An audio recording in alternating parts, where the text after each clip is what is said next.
Welcome to another episode of It's Debatable NBA Edition. I'm your host, Justin Jones, here with co host Sebastian. And we're going to get right into the drama, right into the bullshit. The Lakers played the Memphis Grizzlies. And then after the game, after the Lakers won, I may add, John Morant was asked questions, a various amount of questions about what happened with the game. Did he feel like he should be playing less? And Josh Morant's responses was ask the coaching staff, right? I also heard him say if you were to ask them, it would probably be play me less minutes. John Morant the next day was then suspended for 1 game. My question to you is, was the suspension warranted? And just what was your thoughts on his comments? No, I think the suspension was bullshit whatsoever. I think that's something you deal with internally within an organization. You don't suspend somebody for frustration. First of all, this is the coach's first full year.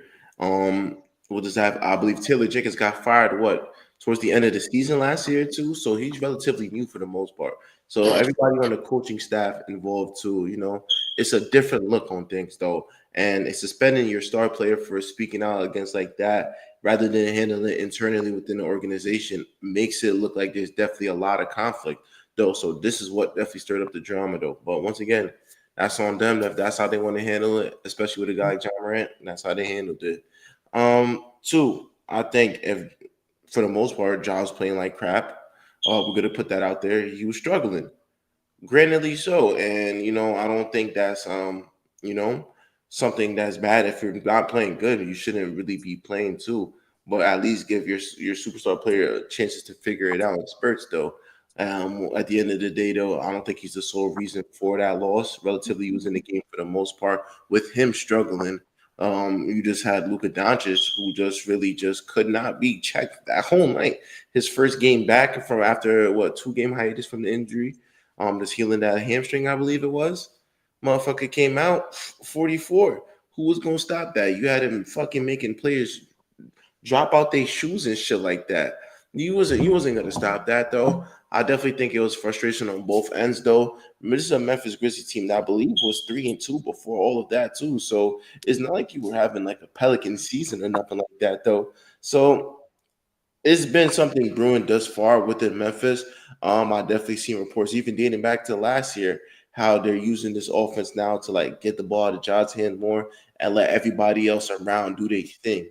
So that's frustration on both the organization and their end too as well. Hopefully they could come to an understanding that instead of speaking out to the media, or even if we do, we got to handle this internally as an organization. You're our point guard. You feel me? We have a head coach. We have to have a good, at least an eye to eye. It doesn't have to be you like me or feel me. We mess with each other, not like that though. But it has to be a certain level of respect between the coach and the point guard in order to get this team on a rolling track though. Because literally just on that Friday, me and you was talking about it. If the Memphis Grizzlies want to even do anything or even be a dark horse, they gonna have to be on the same page now. And literally, as soon as we talk about them, this shit just pops off though. So for reasons why the Memphis Grizzlies are going to be stuck in their own ways. They're going to have a John Morant problem going forward for the rest of the season now. Because I don't think this is something that just going to, roll over. Like the tension is there. It hasn't even been 10 games within the season yet. So it's going to be something. It's going to be something that's going to be have to be dealt with this season or even before the trade deadline, bro. I'm not gonna lie. Like it's gonna start to get to that talk. So eventually, I feel like it's either the coaching staff gonna have to go or John Morant's gonna have to go, but both cannot be there. No, yeah, you definitely brought up an interesting point. Will John Morant be traded? In my personal opinion, I'm not really sure what's going on behind the scenes. I brought up, before in one of our previous episodes, I feel like everything started getting weird, in that franchise once Dylan Brooks left, and then everything I feel just started going downhill. John Morant, young guy. I feel like he sort of gives me that Allen Iverson vibe with just how he carries himself. He's just gonna, just say how he feels, and he just carries himself a certain way. But to your point, he has to respect the coach, and that coach is going to have to respect him also. Um, the report came out today that there is some type of tension. I'm not really sure why. When Ja's out there, I mean, I don't think he plays like I think he plays enough minutes. It's not like he's not getting enough minutes. He struggled the other night. You're the star player. I feel you just gotta take accountability. Um, this franchise just has to make a decision though, because for this suspension to happen so early in the season, I don't think things are just gonna turn around magically. But are are there any like true wait? I was about to say vets on the team, but Contavious Caldwell Pope is on the roster, and I would figure maybe him having that championship experience, that kind of voice, maybe certain things like this wouldn't get out of the locker room per se. But in today's NBA, you're never too sure. But do you want him to be traded? Uh, Yeah, literally, yeah. I've been on the wave since last year, saying if they was ever going to trade him, I say Minnesota, man. I say if you find a way to get to Minnesota, that would be my favorite duo in the league, man. I'm an advocate for that. I'm pushing for that agenda. I think his time in Memphis it might be over. I think you peak because I don't think they're gonna second peak again. Not with the way this roster is constructed. And like you said, the aura was there. We did you just talked about this Friday when Dylan Brooks was there. The aura was there, and they was walking out. There was a unit. There was literally a unit. The Memphis Grizzlies hasn't given me like what I'm saying. They're just a basketball team, bro. It's like is Jaren Jackson and John Morant really on the same page? Do you consider them a duo, or you just consider them teammates? Like, do they feed off each other? Do they play well off each other? There's nothing really like what I'm saying. Like so they're good. They're a good team. They could get a couple wins. They could finish 50 wins. They could do their thing. They're a basketball team. They're a good organization. They play hard. They do all of that though. But when I'm just watching them, it's just like there's nothing dynamic there no more. Desmond Bane's gone too as well. Steven Adams gone as well. Like feel me? I just don't see it with the Memphis Grizzlies. And I think their time expired. Like you said, once Dylan Brooks left. Literally, once he left, everything just went into shambles. And now you find yourself just like, where do we go from here? We could draft correctly, we could do that, but where's our star players? Like, feel me? Is Jaren Jackson a needle mover for us? Can he get us to where we need to be in a tough Western Conference? As an organization, you have to start asking yourself that question. Who's going to step up next? Is Jalen Wells going to be that star player for us? You might be a good role player for them, but there's no real expectations over there in the Memphis Grizzlies. It's not championship or bust, not conference finals or bust. It's let's just make the playoffs. This literally has been it every year. So what I'm saying. Even as a star player, you look into the mirror, you look at this team on paper going into training camp. You sit here and you tell me, do we have a chance in the West? Because before is I'm fine in the West. But as the years go along and you lose all these players, you lose Tyus Jones, Desmond Bain, Dylan Brooks, Steven Adams. Are you really fine in the West? Because the West is going to keep getting better. And every time you look up, another team's on the horizon. They're up and coming. Memphis might be on the decline, though. They'll win games for certainly. For sure, they'll win games, though. But when you match up with your peers in a playoff, you tell me if I look at this team and I say they could get out the first round against the Clippers, Lakers, Thunder, fucking Minnesota. I'm looking at can they do that? No. So John Morant's time, you gotta look in the mirror. I'm not getting along with the coach. You know what I mean? This frustration, they're taking away from my minutes and touches. It's safe to say that, my time might be done. No, yeah, definitely a team that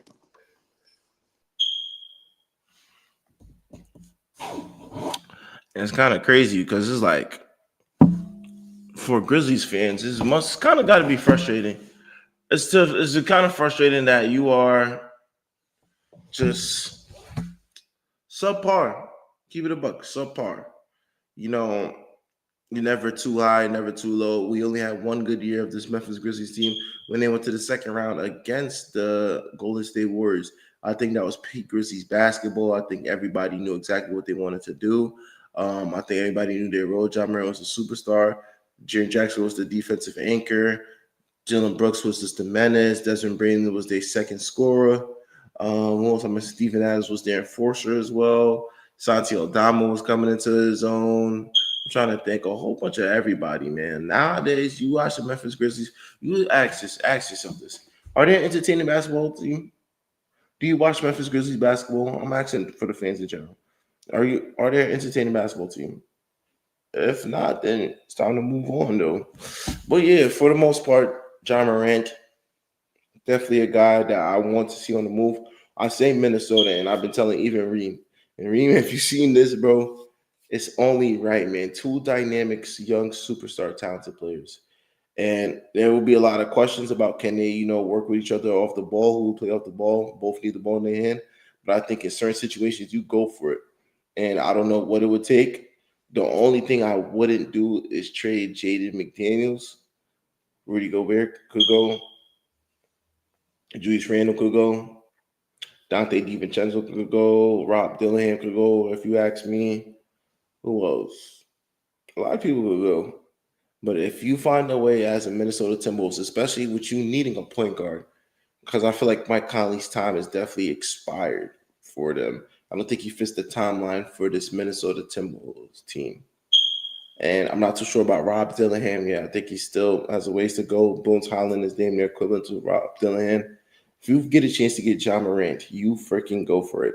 And you pair him up with Anthony Edwards. Regardless if it's success or fail, it just shows as an organization you're willing to put certain talents around certain players to make it work. And if I could get a lineup of John Morant, Anthony Edwards, Jaden Daniels, Nas Reed, and Rudy Gobert, my timeline window definitely just went for like maybe a 2 more years with the current roster for the Timberwolves to maybe a 3 to 4 year window span with them, and you freaking go for that. You go for it. I don't know how well it would work with you. Sorry, man. We should definitely go for it though. But yeah, that's mostly what I got to say for this situation at hand. I want to speak about another topic that we had today. I don't know where Justin went, but the show must goes on. So the next topic for today was: can the Atlanta Hawks stay afloat with Trae Young out for the next month? And here's my thing with the Atlanta Hawks, right? They're relatively subpar for the most part. I think with the addition that they added this year, they would be a little bit better. And before I even start, I'm not gonna say and say I'm the biggest Hawks fan because I'm not. But I just gotta look at their 3-4 right now in the see their games.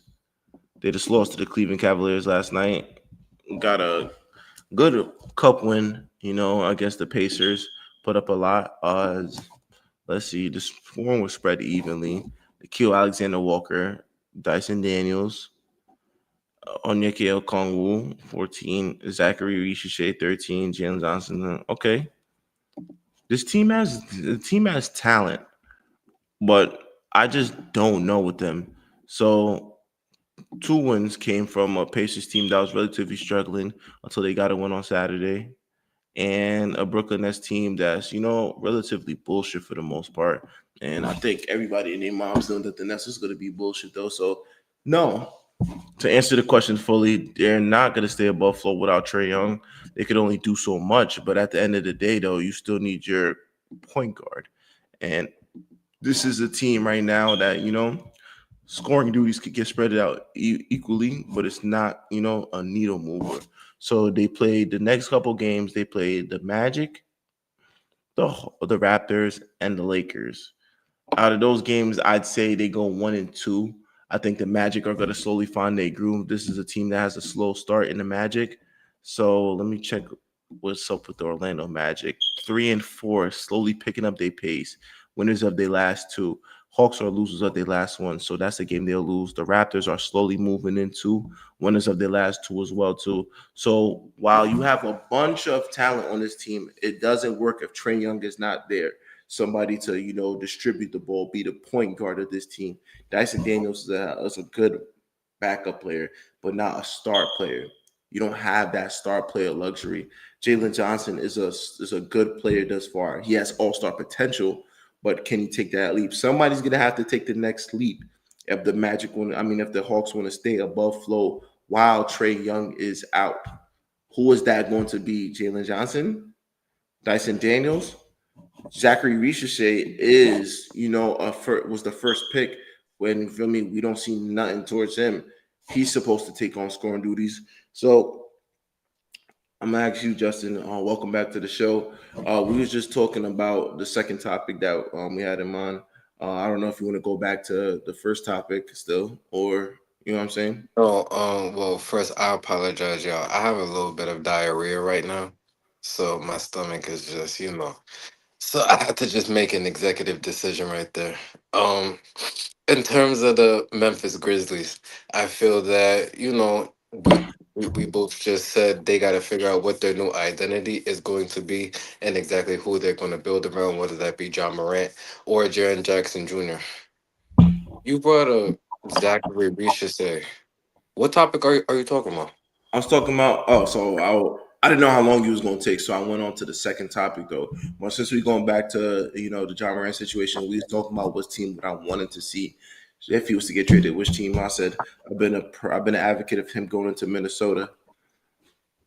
No, well, if he went to Minnesota, I definitely think that they'll be a very explosive team. It'll be very interesting to see. I just don't think they're gonna trade him. I think I think the coach will probably be first to go before John Morant. That's kind of your cornerstone guy, in my opinion. So I think it would be a mistake to give him up. If anything, I will give away Jaren Jackson Jr. I was never too high on Jaren Jackson Jr. I think he's a good prospect, but is he good enough to be the second best player on the championship team? I just wouldn't say that. True, true, true. So yeah, I kind of like that idea. Traded Jared Jackson before Ja, but that still leaves you with just coaching issues too. If your star player's not seeing eye to eye with a coach, it never really works well. Right. But I'm saying, what next topic did you All did right, you so the touch on? next topic was, can the Atlanta Hawks stay above float while Trey Young is out with the next month? Right. The Atlanta Hawks, him being down 4 weeks with that, I believe the MCO strain. Um, In the East this season, I would say yes. I think they'll be able to survive. They made a lot of, moves in the offseason to bring in the necessary pieces. You talk about the Kristaps, poor Zingis of the world, the Nikhil Alexander Walkers, the shooter, who's the Luke Kennard? yes, the Luke Kennards of the world. So I feel like they'll have enough, just to stay relevant. And then once Trey Young comes back, I think they'll definitely be able to, just make a run for, I believe, a top 6, 7 seed, within the Eastern Conference. I know them, all teams try to stay in from that play in, so they definitely try to go for that six or up. But I think that's definitely the range they're in, that 6 or 7 seed. I think Jalen Johnson is a very big key. I feel like that's someone, a 20 and 10 guy, very very explosive. Can get to the rim at will. We just got to see how good he's going to be. I think that's he kind of gives me like the same factor that Jonathan Kuminga plays for the Golden State Warriors. I think there is just that piece on the team that if he get that max potential, it could take them over the top. Yeah, so I agree to your points. My thing is this that the only reason I agree to your points, but the thing is I said no because I do feel as if I need to see a little more out of somebody who's going to step up and be the star in their role in order to keep everything above float. Because it's not just them, it's not just the pieces. I think it's just the matchups that they got going forward too.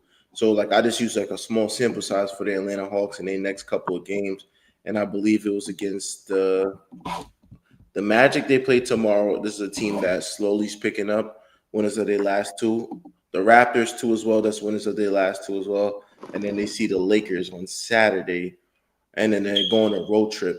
They go on their West Coast road trip, and those West Coast road trips, those shits is like it's usually to see where you're staying as a team. I think for teams that are like in the East, if you want to see how you are as a team when you go on those West Coast road trips, LA. You go see the Lakers and Clippers, and you go see probably the Kings and Warriors. Then you see the Phoenix. It's a tough schedule too because those teams are no slouch too. So you want to see where you stand as a team, and it's kind of tough to see where you stand as a team when you don't have your point guard too, and you're not at home, so you don't really have too much opportunities to figure it out. So their schedule is not a good timeline for them to be, figuring shit out and stay above flow when Trae Young is not there. When you gotta go see fucking Luca and Reeves, then you gotta go see Kawhi and James Harden, bro. Yo, you gotta see Steph and Jimmy, you still gotta stop at San Antonio. They gotta stop at San Antonio this month too. You got to see a 7-5 motherfucker. So it was like, it's not a lot of time though, but luckily it's the beginning of the season and more so not towards like mid-season or the end of the season. So you give yourself a little time that if you are fucking up and feel me, you don't win a certain amount of games. Like say if you go on a Western Coast trip and you win maybe 2 out of the 5 games you play, one out of 5, like 3 out of 5. It's an adjustment period to where you find out what works best for you. So if I have a guy like Nikhil Alexander rolling, somebody that we just brought in, I lean more towards that more. Like I said, a guy like Zachary Reese should get like feel me. This is his most time to really show what he can do. This is a first overall pick too. Kind of got swept under the rug last year. Because I guess the draft class wasn't really like the best draft class I'd say in recent years. So we haven't really put that much emphasis on him, but this is a chance for him to really show what he's capable of. I think if Atlanta wants to be any type of good, Zachary Richardson has to, play better basketball. This is year 2, your first overall pick. We expect more out of you. We drafted you for a reason. And, we said it this year that we're going to be tough on players. And in this case scenario, nigga, step up. What are you going to do for this team? What are you going to do for this team? What made you so special? What made them draft you number 1? And I think this is probably, they talk about how Paolo don't get as much media coverage. Zachary Reese would say is like, Damian was like, if you ask me 5 years from now, who was the first overall pick in 2024? He was 2024? I don't know. That's a trivia question. Don't become a trivia question, become something that stands out in history, man. And so for that being said, Zachary Reese should say, this is going to fall on you. I don't care what nobody else says. I don't care what the Atlanta Hawks fan base says or nothing like that. They need productivity out of him in the most way. That motherfucker better put up at least 15 shots a game, 20 points, something, man. Show us you nice, man. Basically saying, show us you nice. Because everybody else, I feel like, it's experience. We know what we get out of these other guys. They've been in the league for quite some time. Porzingis, you got to know what you get out of him. Dyson Daniels is somebody that we know what he is. We've seen him in year 1 in Atlanta. Jalen Johnson, somebody who we said could be, an eventual all-star potential. We know all these stuff, though. The only definitive factor that I don't know is Zachary Reese. What can you do? And I'll leave it at that for that part. I definitely agree. That's someone that's gonna have to step up now that Trey Young is out. I think I think he'll live up to his potential. It's still early, but I do like his game. I think he'll do exactly what you are looking for. Moving on to a team that is struggling out the gate, the Brooklyn Nets 0-6. They signed Michael Porter Jr., paired him up with Cam Thomas, and they, definitely get up a lot of shots, but they're not winning any games. Seb, who is to blame for what's going on in Brooklyn right now? Sean Marks and Josiah. Sean Marks and Josiah. Nothing you do makes sense in Brooklyn. Nothing. Literally nothing. They drafted a point guard who relatively is. I'm not gonna call him a bust it. Igor Dem, I forgot his name. I believe a point guard out of BYU. Definitely seen stuff. Could have potential.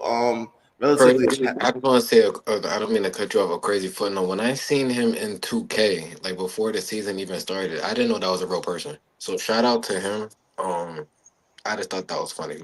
Yeah, bro. The guy looks like a child, bro. Look like a lost child, bro.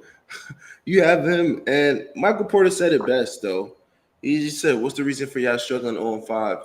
He said, "If I'm gonna be honest, which he's been honest, like since he left Denver, he's been on this shit. He just says whatever the fuck is on his mind. He said, no offense, but it's our point guard. Like we have a point guard problem. Like he literally said, he's just like, yo, like you can't expect. Hold on. I didn't even know that he said that. That's throwing your teammate under the bus. But when I heard it in context, it makes sense. So the way he said it, he didn't say trying to bash him. He's just like you get a rookie point guard who's really like not that experienced. Feel me? Just did 1 year of college. You ask him to go against the Tyrese Maxeys of the world, the Jalen Brunson of the world, all these elite level players, and make the right plays and make winning plays, starting and getting relatively heavy minutes. It's kind of going to struggle on the back team. This team wasn't. When you look at this team and then you say, all right, the roster is Igor, then who's our two? Cam Thomas, don't swing the rock. Michael Porter, Zaire Williams, who damn near spent time in the J League, and Nick Claxton. That team is trash. I don't expect them to win. I literally seen them go out against Philly last night, and it was a cakewalk for Philly. Everybody had a piece of the pie. You look at a guy like Quentin Grimes was just balling them. Andre Drummond looked like fucking 2015 Detroit Pistons Andre Drummond. I'm looking at every team that they played. They don't have no hope.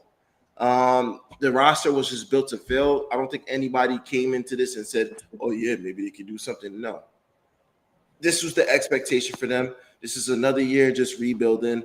You take on Michael Porter contract for Lord knows what reason. I don't know if you're gonna flip him for more draft picks. Cam Thomas, you kind of see what you know what you get out of him. He's a starting two guard that really should be a six man on somebody's playoff team's bench, realistically. Nick Claxton hasn't got any better for real. Like he's still the same player in my eyes. I just look at this team. I'm gonna just go look at the Brooklyn Nets roster. That's what I'm gonna do for you right now. Because this was a team that was bound to fail. Literally, as soon as the season started, this was a team that was bound to fail. Cam Thomas, shooting guard. Igor, point guard. What was it? Small forward, Michael Porter. Ben Sarif? Ben Terrence Mann. Ben Simmons. Terrence Mann hasn't been good since game 6 against Utah in the fucking lean into conference finals. The Clippers sent him over there to die. That's the fucking gulag. Danny Wolf, rookie, I believe. Zaire Williams hasn't been good. Tyrese Martin had one good game against the Phoenix Sun last year, and I never heard from him since. Jalen Wilson, the verdict is out for him. I feel like if he went to a different team, he look a little bit better. Haywood Highsmith. This is a guy that I promise you, I don't usually say this, but shout out to myself. Like he's going to be out of the league within the next 2 years. Certain players are meant for a certain team. Haywood Highsmith should have. I don't know if Miami got rid of him or they didn't want to pay him. His only team that was going to fit him is Miami. If he gets another contract somewhere, shout out to him though. I just don't see it. Drake Powell. The nigga Drake Powell is fucking dark skin. This ain't the same Drake. No, like I'm like, bro, I'm giving you these names, bro. I don't know none of these. Noah Clowney. Don't know. Daron Sharp. The only reason why I knew him because he was playing center with James Harden for a little. EJ Liddell hasn't been good since like Ohio State. I think he went to fucking Ohio State. I forgot this nigga. Tyson Etienne. You look at this team right now, and you know what? I have to pull the screen up. And you tell me, did they have any chance? We don't need you to pull the screen up. No, But I want to know, did these niggas have any chance, bro? Look at this. You reading off these names. I'm just not sure. Well. Listen, I think the Brooklyn Nets they just gotta go through the draft because you just seen them within the last 2 decades try to do the big three thing and it just didn't work in their favor, bro. And they've missed out on people like Jason Tatum and Brown and a whole bunch of players that they could have had on their roster, and they're just not gonna have them just based off those boneheaded decisions. So I mean. I feel like this is the best road. You lose as many games as possible. You got these prospects coming in, and you just gotta go through the draft.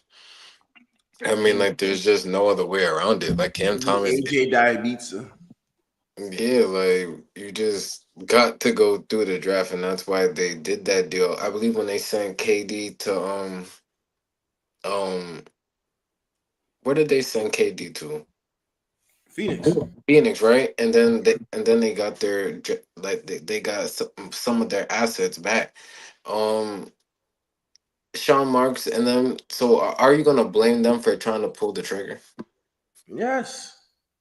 First of all, So you wouldn't have made those moves to acquire those stars.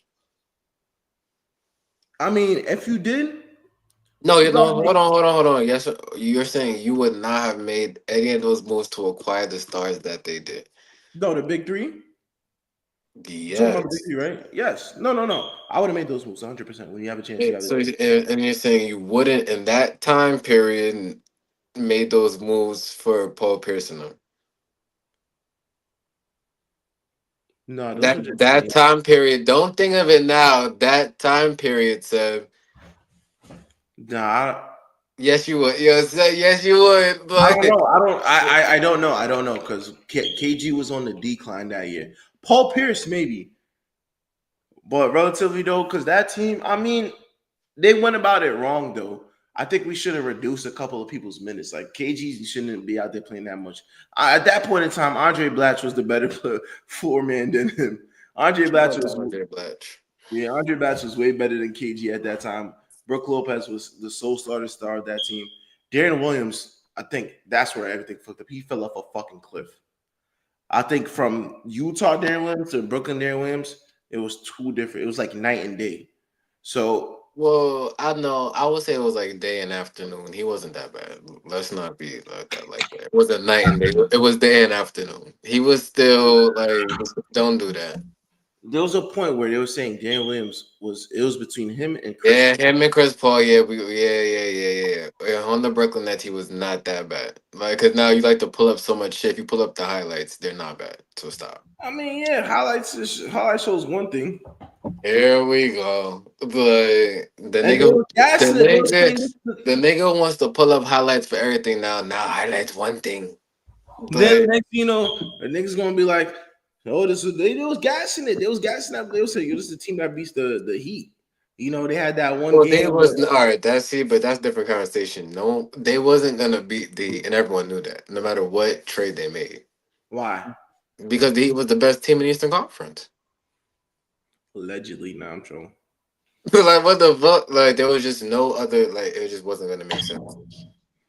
Fair enough though, but yeah, I just think Sean Marks, Joe Tsai, um, didn't do enough to keep the organization happy. I don't think that they, defended they star players like that. I think there was a lot of confusion in that organization too. You brought in a lot of uncertainty. You had the talent. Don't get me wrong though, but egos got in the way. Um, there wasn't a trust between the front office and the players too. So now you see everybody go. Well, I wouldn't necessarily say everybody. KD was still trying to find a home, just like his second team now since the trade. Kyrie Irving feels more comfortable in fucking Dallas, had some type of success there, went to the finals. James Harden is relatively comfortable in LA and the Clippers. So it's just like everything worked out though. You had all the opportunity, and we sold it for short. We sold it for Mikal Bridges and Cam Johnson. And when that didn't work, now you flip it for draft picks. You have 5 draft picks now. Only time will tell which one of these draft picks will emerge to be something special. Though you still don't have your star franchise player. I can't tell you the star franchise players for this team though, because if it was Cam Thomas, you would have paid him, but instead you shorted him even more for a 2-year deal. Really was going to go a whole off season without signing him. It would have took that L. Michael Porter Jr. is just he's a rental. Realistically speaking, he's not going to be the post trade deadline. That's somebody that you're going to find a suitor for, somebody that could use him in the playoff contention. That's somebody that you're going to use for assets, for draft picks, or something like that. And the rest is really just nobody showing no star potential. There's nobody in the past 2 years of the Brooklyn Nets since this is going on has shown that they're the future. So now you're gonna go to this thing now to where you're gonna keep drafting until you find somebody in the future. You're gonna have a whole bunch of no names, a bunch of who's, a bunch of media day pictures with players that we're not gonna know. You gotta build from something though. No, that's true. I Like 100% agree with you with that, just, but you just gotta build from something. Shout out to the Brooklyn Nets, but we gotta move on. can you please give us your game of the night that you're looking forward to the most tonight? What is your Monday night matchup? Monday night matchup. We've got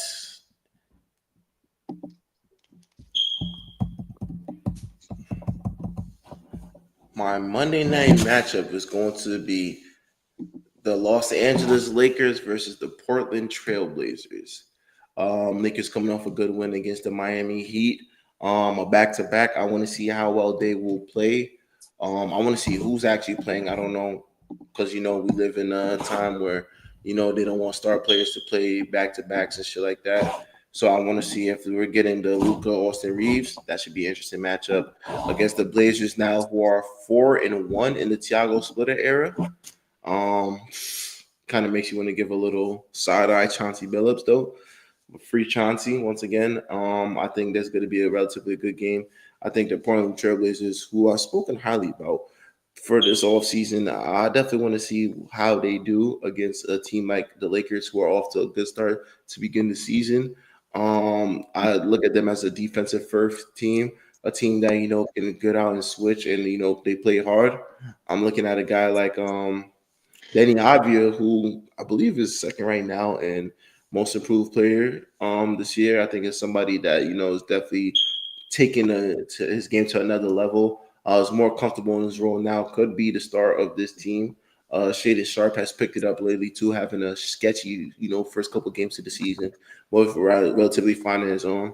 I like the big step that they have forward over there in Portland, whether it's Donovan Clingan or Robert Williams or the rookie they have. I'm not trying to botch his name. The rookie from China, I believe, or Japan. No race, no racism intended though. Just don't know. Yeah, I just like the team. Jeremy Grant is somebody who's slowly picked it up. I thought somebody that's going to be dead in the waters though, but he's picked it up. I think an addition of Drew Holiday definitely gives them a backbone too. Yeah, I like this team, and I like just how the Lakers have been playing lately. It's very interesting. Lake Showtime is back. You see Austin Reeves throwing a lob to fucking Bronny. You see all that type of shit. It's good to see. I think it's going to be good basketball. Relatively a close game though. If Luca's playing, I say Luca shuts the whole shit down though, because I don't think nobody could check him right now. He's in his own world right now. But yeah, I think that's just gonna be the game of the night banger. Starts at like what 10:30 though. So for all you kids that might want to stay up, if y'all want to watch good basketball, yeah, I might want to stay up late. If you're getting home from work, stay up. If you at work, watch the game, man. I think that's gonna be the best game of the night, in my opinion. I'm not mad at that. Shout out to my Los Angeles Lakers. We're off to a good start of just to the season without no LeBron. I'm not gonna lie. I didn't expect it to look so seamless, but I feel everyone is starring in their role right now, and I feel the momentum will continue. But a matchup I'm looking at is the battle in Texas. You got the Dallas Mavericks going up against the Houston Rockets. Houston has now found their momentum, and they have looked good as of late.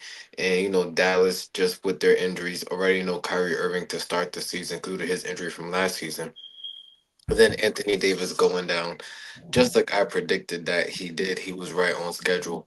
But Cooper Flag going up against Kevin Durant, this is going to be a huge matchup for him.